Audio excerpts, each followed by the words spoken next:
नमस्कार दोस्तों, स्वागत है आप सबका आज के इस वीडियो में।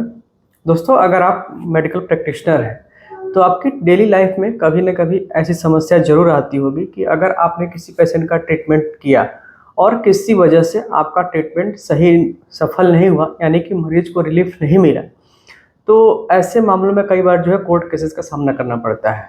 और कई बार तो ऐसी भी नौबत आती है कि अगर आप सर्जन हैं और किसी वजह से आपने ट्रीटमेंट किया, आपने सर्जरी की और कोई कैजुअलिटी हो गई, यानी कि पेशेंट की डेथ हो गई।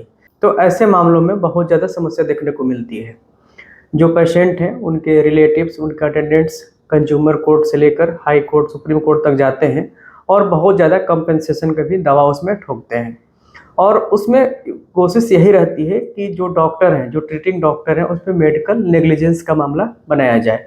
हालाँकि बहुत से मामलों में ये प्रूफ नहीं हो पाता है और कोई कंपनसेशन देना नहीं पड़ता। लेकिन ये जो मामले हैं कंपनसेशन वाले, ये तब और अधिक देखने को मिलते हैं अगर वह सर्जरी किसी आयुर्वेद के सर्जन के द्वारा की गई हो।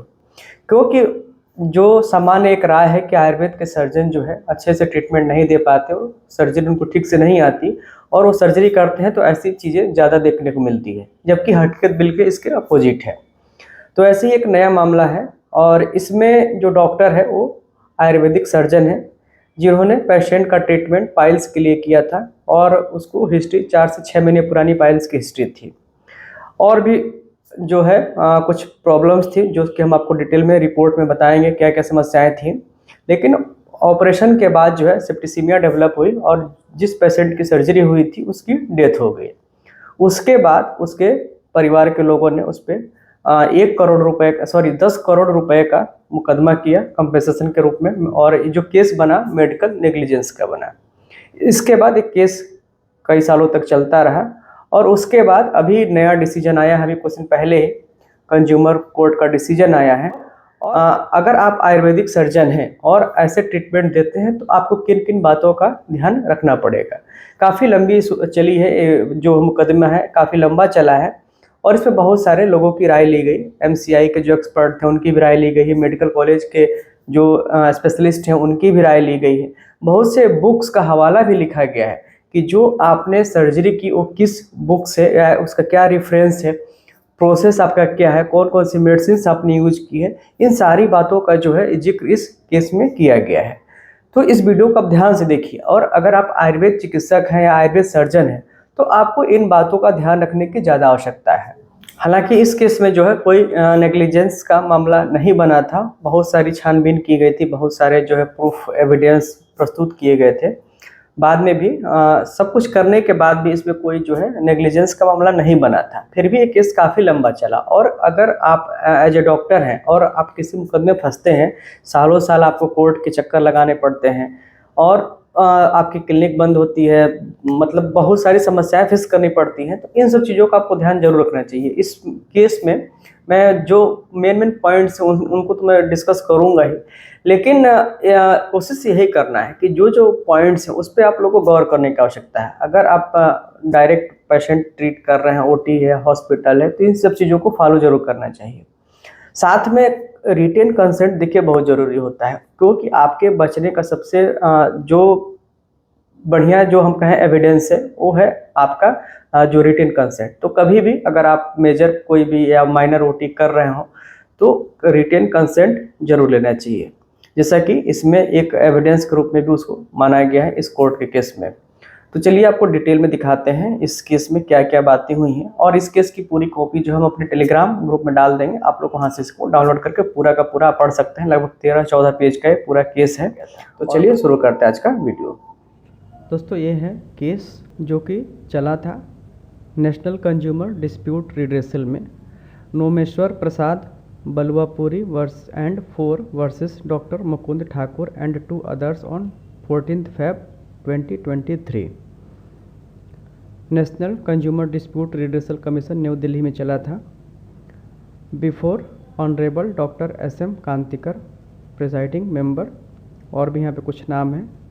जो मेन कंप्लेंट था, the present complaint has been filed under section 21 of consumer protection act 1986। पूरा मामला जो है कंज्यूमर प्रोटेक्शन में गया था, कंज्यूमर कोर्ट में गया था। पेशेंट डॉक्टर विनीत बलवापुरी थे जो डिसीज्ड यानी कि इनकी डेथ हो गई थी ओटी के बाद। समस्या थी इनको suffering from haemorrhoids for 6 to 8 month. और जो डॉक्टर थे Mukund Thakur at Zenith hospital pile surgery, और ये जो है आयुर्वेदिक सर्जन थे।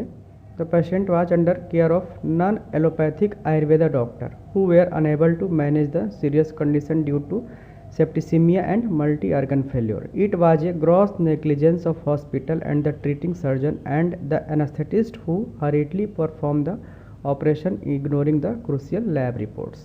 तो जो इन्होंने कंप्लेन किया था कि एक तो डॉक्टर आयुर्वेद के हैं, सर्जन हैं, और जो सीरियस कंडीशन को मैनेज नहीं कर पाए, सेप्टिसीमिया और मल्टी ऑर्गन फेलियर की वजह से हुआ था।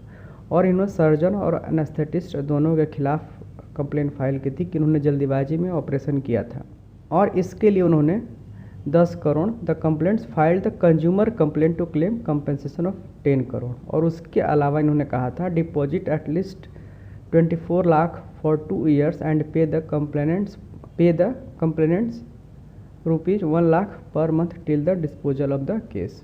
तो ये बहुत सारी चीज़ें, बहुत सी लंबी कार्रवाई चली। जितने प्रोसीडिंग्स थे, जितने रिपोर्ट्स थे, जितने ब्लड इन्वेस्टिगेशंस थे, सबको जो है समराइज किया गया इस केस में, पूरा डेट टू डेट कि कब क्या हुआ, कैसे हुआ, ये सारा केस यहाँ पे आपको मिल जाएगा, सब कुछ डिटेल में। पूरा जो ये फाइल है आप टेलीग्राम से ले सकते हैं, मैं वहाँ डाल दूँगा। यहाँ पे कुछ चीज़ें हैं जो डॉक्टर्स हैं, इन्होंने सपोर्ट के लिए जो एविडेंस उनको मिले, text book, Miller's anaesthesia, short practices of surgery, Bailey's and Love, और भी नीचे कुछ लिटरेचर्स के नाम है, वो सब आपको मिल जाएंगे। इसका सब इन लोगों ने रेफरेंस कोट किया, डॉक्टर्स और एनेस्थेटिस्ट की टीम ने, कि कब क्या क्या दिया गया। तो जो फाइंडिंग थी उसके बाद, we have carefully perused the entire medical record of Zenith hospital and the referral hospital Ajmera. जब केस बिगड़ने लगा तो उसको रिफ़र किया गया था अजमेरा हॉस्पिटल, जहाँ के फिजिशियन ने, एमडी डॉक्टर ने इसको ट्रीट किया था। और उसके बाद ट्रीटमेंट में जो हिस्ट्री थी, ग्रेड 2 हेमराइडेक्टमी थी और एनल फीजर था एक्यूट। तो हेमराइडेक्टमी के बाद जो प्रॉब्लम आई थी तो उसके लिए कार्डियोलॉजिस्ट की हेल्प ली गई थी, जो कि अजमेरा हॉस्पिटल से थे। और इसमें एक चीज़ ये भी कोट किया गया, consent form was signed by the patient and his father on 5/9/2014। मतलब 2014 को पेशेंट ने तो किया ही था, उनके फादर ने भी किया था।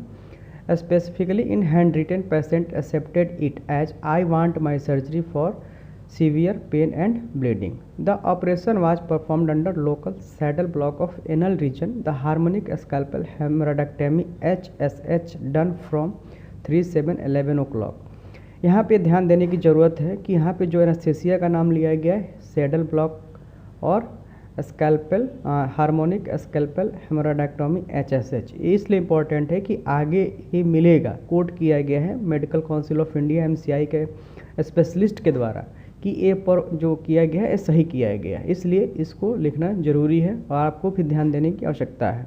इसके बाद पूरा डिटेल है यहाँ पे, कब कब कौन कौन से चेंजेज हुए बायोकेमिकल पैरामीटर्स में, ब्लड प्रेशर्स में, और सब चीज़ है यहाँ पे आपको मिल जाएगी पूरी डिटेल। लास्ट में हम कंक्लूजन पे आपको दिखाते हैं।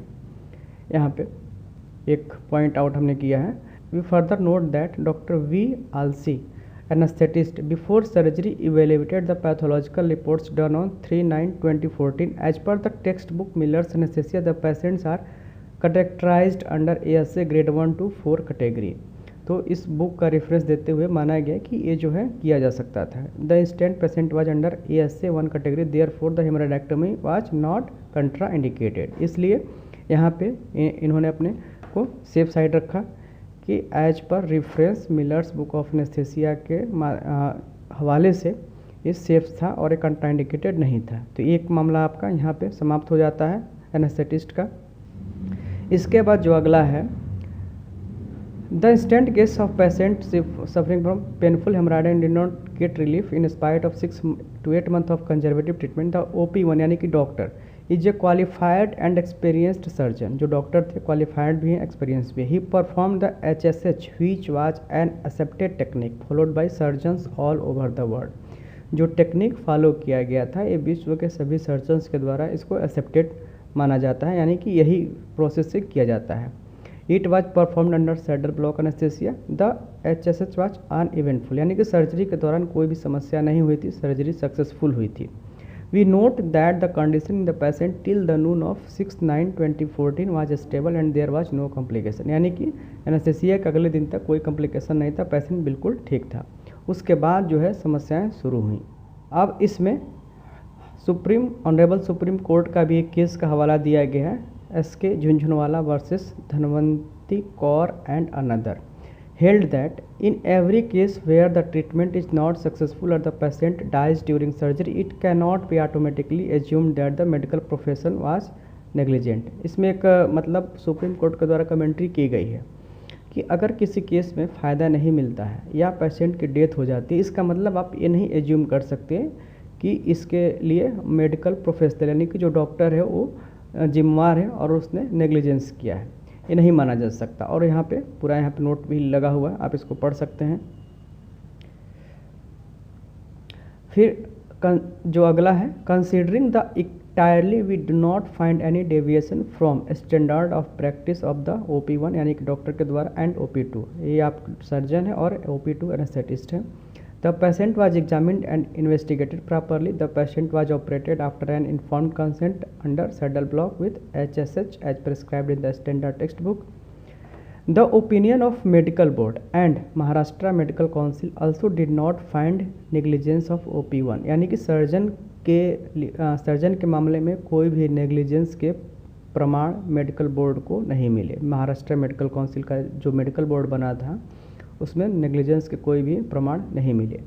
We therefore based on the foregoing discussion do not find any negligence or failure of duty of care attributable to the treatment given by the opposite parties। तो इस तरीके से कोई भी नेग्लिजेंस के प्रमाण नहीं मिले और ये केस जो है द कंप्लेंट्स फेल्स, ये कंप्लेन जो है ये सही साबित नहीं हुआ, यानी कि सही नहीं हो पाया, हेंस डिसमिस्ड, और ये जो कंप्लेन किया गया था वो गलत निकला और इस केस को जो है बंद कर दिया गया और डॉक्टर को कोई भी पेनल्टी या कोई भी कंपनसेशन नहीं देना पड़ा।